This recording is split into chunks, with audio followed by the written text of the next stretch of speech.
بسم اللہ الرحمن الرحیم۔ خواتین و حضرات، السلام علیکم ورحمۃ اللہ وبرکاتہ۔ ناظرین کرام، ابلیس لعین کون تھا؟ اس نے سجدے سے انکار کیوں کیا؟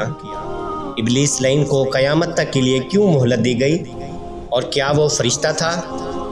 اور بہت سارے ایسے سوالات جو لوگوں کے ذہن میں گردش کرتے رہتے ہیں، ان سب کے جوابات آپ اس ویڈیو میں جان سکیں گے۔ بس آپ لوگوں سے ہمیشہ کی طرح چھوٹی سی گزارش ہے کہ ویڈیو کو اینڈ تک لازمی دیکھیں اور ہمارے چینل دورانی مرشد کو بھی ضرور سبسکرائب کریں۔ جزاک اللہ۔ ناظرین کرام، اللہ تبارک و تعالی نے ابلیس لعین کو حضرت آدم علیہ السلام کی تخلیق سے بہت عرصہ پہلے پیدا فرمایا۔ ابلیس لعین وہ شخص ہے جسے ہم جنات کا بابا آدم کہہ سکتے ہیں۔ اس کی تخلیق آگ سے کی گئی۔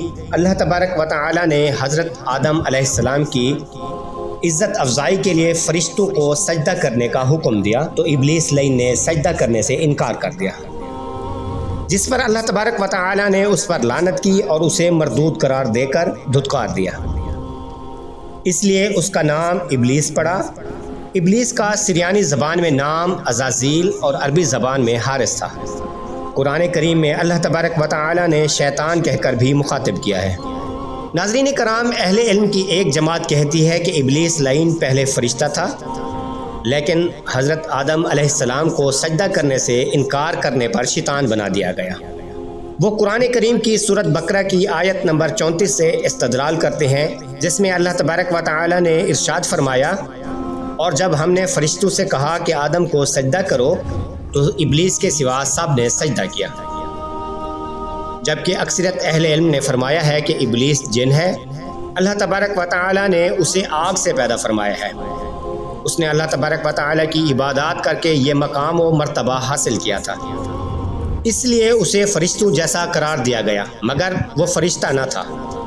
فرشتوں کو اللہ تبارک و تعالی نے نور سے پیدا فرمایا ہے۔ ابلیس لعین 40,000 سال تک جنت کا خازن رہا اور 14,000 سال تک عرش کا طواف کرتا رہا ہے، مگر اللہ تبارک و تعالی کی نافرمانی اور تکبر کی وجہ سے ہمیشہ ہمیشہ کے لیے مردود ٹھہرا۔ ابلیس لعین نے حضرت آدم علیہ السلام کی اولاد کو اپنے ساتھ جہنم میں لے جانے کے لیے اور بہکانے کے لیے روز قیامت تک کے لیے مہلت طلب کی، تو اللہ تبارک و تعالی کی طرف سے اسے مہلت دی گئی۔ ابلیس اپنا تخت پانی پر بچھاتا ہے اور مختلف لشکروں کو گمراہ کرنے کے لیے بھیجتا ہے، اور شیطانوں کے اس لشکر سے سب سے زیادہ خوش ہوتا ہے جو کسی میاں بیوی میں جدائی کرواتا ہے۔ ناظرین کرام، ابلیس کسی کو گناہ اور کفر پر مجبور نہیں کر سکتا، صرف دل میں وسوسہ ڈال کر بہکانے کی کوشش کرتا ہے۔ نبی کریم صلی اللہ علیہ وآلہ وسلم کا فرمان عالی شان ہے، شیطان سے پناہ مانگنے میں غفلت نہ کرو، کیونکہ تم اگرچہ اسے نہیں دیکھ رہے مگر وہ تم سے غافل نہیں ہے۔ اللہ کریم ہمیں شیطان کے شر سے محفوظ فرمائے، آمین۔